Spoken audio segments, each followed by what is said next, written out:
Hello guys, this is your friend Subham and today I am going to help you with the topic rational and irrational number। ठीक है, तो जैसा कि मैंने पिछले video में रेशनल के बारे में थोड़ा बहुत बताया था, ठीक है। तो क्योंकि नंबर सिस्टम चैप्टर चल रहा है तो अभी तक मैंने सिर्फ नंबर्स के बारे में बेसिक आप लोगों को बताया था।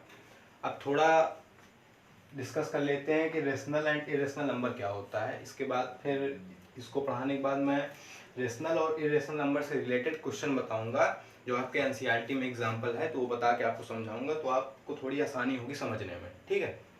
तो जैसा कि मैंने रेशनल बताया था कि रेशनल नंबर क्या होता है कि all real number which can be put in the form of p by q where p and q are integer but q is not equal to 0, ठीक है। मतलब कि रियल नंबर मैंने बता दिया था क्या होता है कि the combination of rational number and irrational number is known as real number, ठीक है ना। तो मतलब कि ऐसा रियल नंबर ऐसा नंबर जिसे हम p बाई क्यू के फॉर्म में लिख सकते हैं, ठीक है, जिसमें p और q हमारा इंटीजर हो। इंटीजर क्या होता है? The positive number and negative number and zero is known as integer, ठीक है ना। इसमें इसके बाद आगे कि but q is not equal to 0। But इसमें हमको रेशनल नंबर की डिफिनीशन में फोकस कहाँ करना है? फोकस करना है कि p बाई क्यू के फॉर्म में, ये हमें याद होना चाहिए। इसके बाद फिर हमारा जो p और q, p और जो हमारा q है वो हमारा इंटीजर होना चाहिए, ठीक। इसके बाद but q is not equal to 0, लेकिन q के बराबर 0 नहीं होना चाहिए, मतलब q जो हमारा है वो 0 नहीं होना चाहिए, ठीक है ना। तो यही एक डिफिनीशन है रेशनल नंबर की। इसके बाद फिर अगर हम रेशनल नंबर समझ गए हैं तो इरेशनल नंबर समझने में दिक्कत नहीं होगी। फिर हमारा आता है इरेशनल नंबर। तो अगर जिसको रेशनल पता है तो ये इसका अपोजिट, अगर मैं सिंपल तरीके से बताऊं तो आप देख रहे हो लिखा हुआ है all real number which are not rational, ठीक, और कॉल्ड इरेशनल नंबर, ठीक है। तो ये एक मतलब आसान तरीका है जानने के लिए कि भैया अगर आपको कोई पूछा रेशनल क्या होता है, आपने रेशनल बता दिया, फिर आपसे पूछा इरेशनल क्या होता है तो आपने बता दिया उसका उल्टा, जो रेशनल नहीं होता है वही इरेशनल होता है, ठीक। लेकिन दिक्कत हमें क्या है कि हमें एक लॉजिक, एक हमें सही तरीके से डिफिनीशन हमें आनी चाहिए, इसलिए मैंने नीचे लिख दिया है। और आप देख सकते हो कि an irrational number is a non-terminating and non-recurring decimal and cannot be put in the form p by q, ठीक है। तो इसमें सिंपल चीज है, आप यहाँ पे देखे होंगे कि जो बोल रहा है कि can not be put in the form p by q, इसका मतलब हुआ कि ऐसे नंबर, वही रियल नंबर, मतलब कि all real number can not be put in the form of p by q, मतलब कि रेशनल में क्या था कि हमें p बाई क्यू के फॉर्म में अगर हम कहीं देखें तो वो हम समझ जाते हैं कि वो रेशनल नंबर है, ठीक है। लेकिन अगर आप कहीं देख रहे हो कि वो p बाई क्यू के फॉर्म में नहीं है तो फिर वो क्या है? इरेशनल नंबर है। लेकिन बात यहाँ मुद्दा गाड़ी यहाँ ये फंसती है कि अच्छा तो बच्चे कहेंगे कि सर तो हम मतलब कैसे जाने कि एग्जाम्पल कुछ बताओ कि रेशनल नंबर, चलो हम रेशनल तो समझ लिए कि p बाई क्यू के फॉर्म में हो तो रेशनल है, इरेशनल का कैसे जाने कि उससे कैसे पहचाने कि वो इरेशनल नंबर है? बता तो दिए आप, लेकिन आप देख लो तो एग्जांपल में आप ये आपको दिख रहा होगा, तो अभी आप सिर्फ देख ही रहे हो तो मैं समझा देता हूँ, ठीक है। इसमें बोला गया फिर से इसकी डिफिनीशन, आप चलो यहाँ तक, ये आपको ये मैं लाइन कर दे रहा हूँ, ये देखो ये इरेशनल, यहाँ से रेशनल तो चलो मैंने बता दिया, अब आपका फोकस यहाँ पे होना चाहिए इरेशनल, ठीक है ना।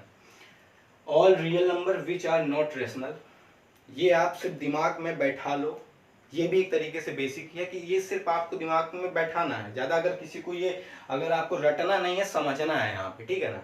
आपको इसमें ये नहीं देखना है कि एन इरेशनल नंबर, मतलब अगर आपको ये नहीं याद आ रहा क्या ये बता रहे हैं तो आप इतना जान लो कि all real number which are not rational, इतना है कि इतना तो कम से कम आपकी मुंह जबानी रहेगी, कोई भी पूछे तो आप तुरंत बता दो।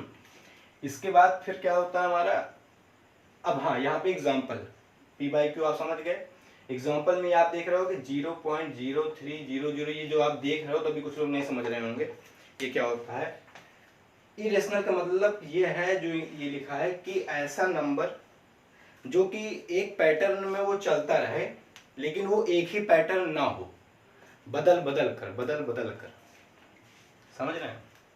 एक ही पैटर्न मतलब क्या बता दिए ये, तो बता ये दिए भैया कि ये आप देख रहे हो, तो इसमें अगर आप देख रहे हो तो कुछ के दिमाग में आ रहा होगा कि अच्छा यही है कि ये लिख दिए 0.0300 ये, फिर इसकी ये dot dot dot dot dot dot. यहाँ पे मैंने इतना लिखा है ना कि 0.030030003, फिर डॉट डॉट डॉट। तो ये एक पैटर्न में चल रहा है। तो इस मैंने क्या बताया कि ऐसा नंबर इरेशनल में, ऐसा नंबर जो कि पहली बात तो पी बाई क्यू के फॉर्म में वो ना हो, और इसके बाद वो अगर किस फॉर्म में हो कि ये डेसिमल के फॉर्म में एक तरीके से होता है, लेकिन ये एक पैटर्न में जो इसका नंबर है वो चलता रहे, लेकिन बदल बदल कर, एक ही पैटर्न ना चले। कैसे ना चले कि इसीलिए बोला गया है कि non terminating and non recurring. मतलब कि इसमें आप देख रहे हो कि 0.03 है, फिर क्या है 003 है, फिर क्या है 0003 है। मतलब कि जो इसका पैटर्न है वो बदल रहा है, ठीक है।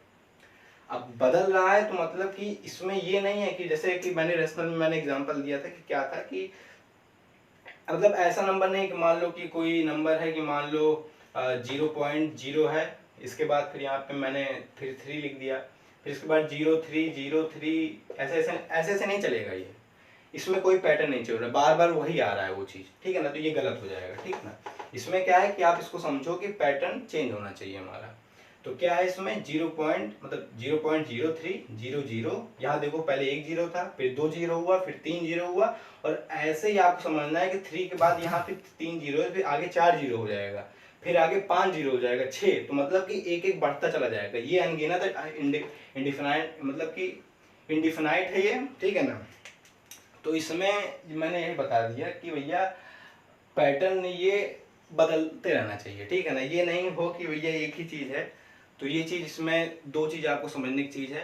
पहली चीज़ तो आप समझ लो कि जो रेशनल ना हो वो इरेशनल है, और इरेशनल क्या है कि ऐसा नंबर जो कि एक पैटर्न उसका वो बदलता है, मतलब बदल बदल कर चलना चाहिए। जैसे कि ये आप देख रहे हो यहाँ पे कि 0 पॉइंट समझ लो, और ऐसे ही कहीं भी देखो आप, यही एक नंबर नहीं कि कहीं भी कोई भी नंबर देख लो आप धरती पे, वो अगर इस तरीके से आपको दिख रहा है तो आप समझ लो कि वो इरेशनल है, ठीक है ना।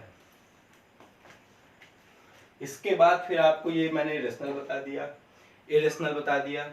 इसके बाद बात आती है परफेक्ट स्क्वायर की, ठीक है ना। अब ये परफेक्ट स्क्वायर क्या है? परफेक्ट स्क्वायर हमारा क्या हो गया कि अब आपको मैं बता दूं, हाँ एक चीज सॉरी मैंने नहीं बताया। एग्जाम्पल में मैंने आपको रेशनल नंबर एग्जाम्पल मैंने पिछले वीडियो में आपको बताया था, तो आप देख लो कि पी बाई क्यू मतलब जैसे यहाँ पे 2/3 हो गया हमारा, -1/5 हो गया, इसके बाद 2/9 हो गया, 7/2 हो गया, ठीक है ना।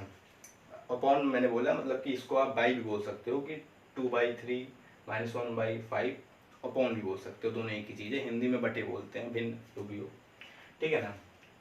तो ज़्यादा हिंदी मुझे नहीं आती, लेकिन ठीक है। तो इसके बाद फिर यहाँ पे आप समझ लो, फिर इरेशनल का एग्जांपल मैंने नहीं बताया था, यहाँ पे देखो लिखा हूँ ये इरेशनल में जैसे √2 हो गया हमारा, 3√2 -7√2, ठीक, सॉरी -7 है, √-7 हो गया, ठीक है। इसके बाद फिर अब आप ये समझ लो कि जैसे बच्चों के दिमाग में आता है कि जितने भी √रूट होंगे, अचानक जहाँ जहाँ वो गलती कर देते हैं, चाहे वो पेपर में हो चाहे वो कहीं भी हो, सॉल्व क्वेश्चन कर रहे हैं, तो वो सोचते हैं कि जो नंबर पी बाई क्यू के फॉर्म में होगा वो रेशनल होगा, और जो √रूट के फॉर्म में होगा वो इरेशनल होगा, ठीक है ना। लेकिन यहाँ भी क्या दिक्कत है, ये जो परफेक्ट स्क्वायर है, अब आप ये तीन चीज़ देख रहे हो, √4, √9, √16, ठीक। तो इसमें क्या है कि ये एक परफेक्ट स्क्वायर है, तो इस आगे ये क्या लिखा है कि रेशनल नंबर, ये रेशनल नंबर है। कैसे रेशनल नंबर है? क्योंकि अब आप कहोगे ये तो क्या बता रहे हो, क्यों मजाक कर रहे हो भाई। आप कहोगे कि ये तो √रूट में है, अभी आप बता रहे हो कि ये √रूट में जो हो वो समझ लो कि ये रेशनल है। लेकिन √4 मतलब कि √4 का स्क्वायर क्या होता है। यहाँ पे बात आई परफेक्ट स्क्वायर की, तो √4 का स्क्वायर क्या होता है आपको पता होना चाहिए, नहीं पता है तो जान लो 2 होता है, ठीक।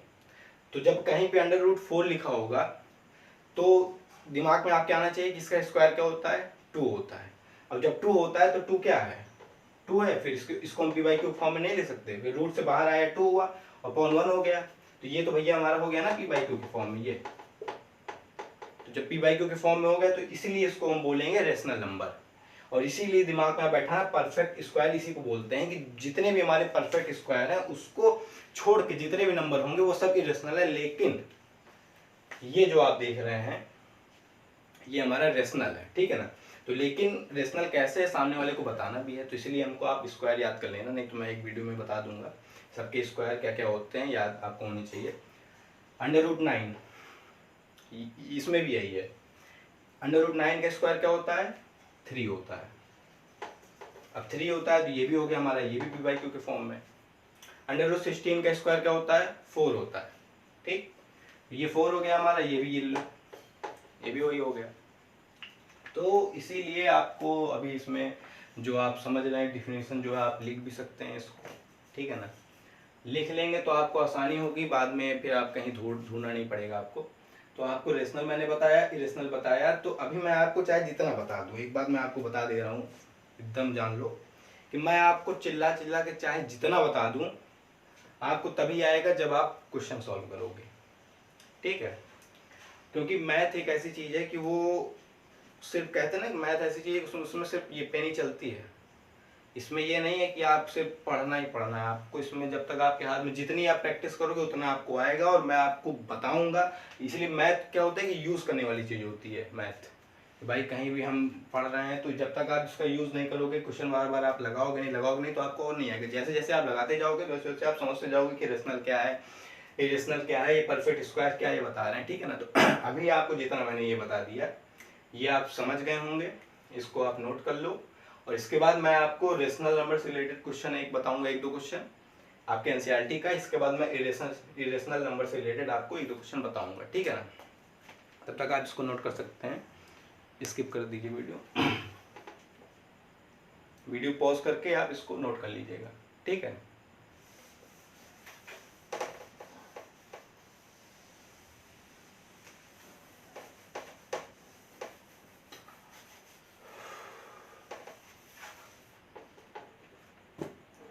अब आपके एनसीईआरटी बुक में एग्जाम्पल जो है वो मैं आपको क्वेश्चन अब कुछ बताता हूँ, क्योंकि अभी तक बेसिक बहुत हो गया, थोड़ा आगे स्टेप बढ़ाया जाए, फिर तो आदमी कहें बच्चे कहेंगे क्या ही बताया दे रहे हैं ये हैं, तो इसीलिए आगे आपको दिखाते हैं। रेशनल नंबर से रिलेटेड आपको एक क्वेश्चन, ये आपके एनसीईआरटी में आप देख सकते हो, ठीक है ना, आपकी स्कूल में पढ़ाया जाएगा। क्वेश्चन फर्स्ट है,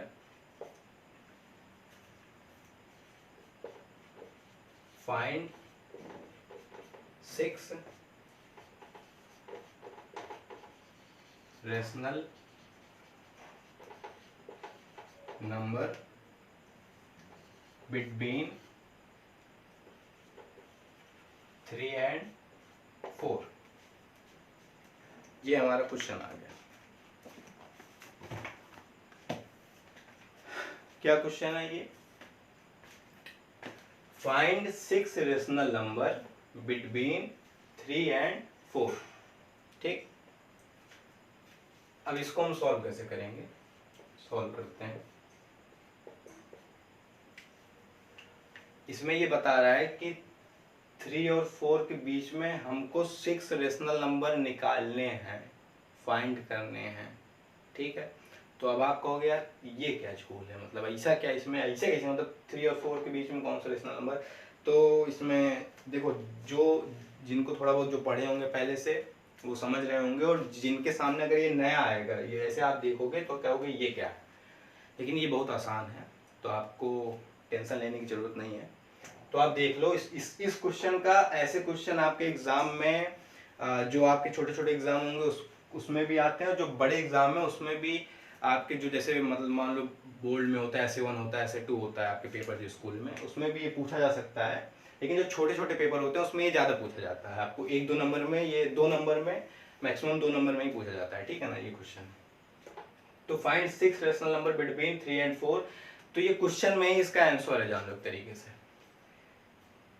इस क्वेश्चन में हमेशा आपको देखना है कि जितने रेशनल नंबर पूछेगा वो, आपको अभी यहाँ दिमाग मत लगाओ कि ये क्या है, ये 3-4 को भूल जाओ, ये आप 6 देख रहे हो ना, 6 रेशनल नंबर पूछा, find 6 rational number between 3 and 4।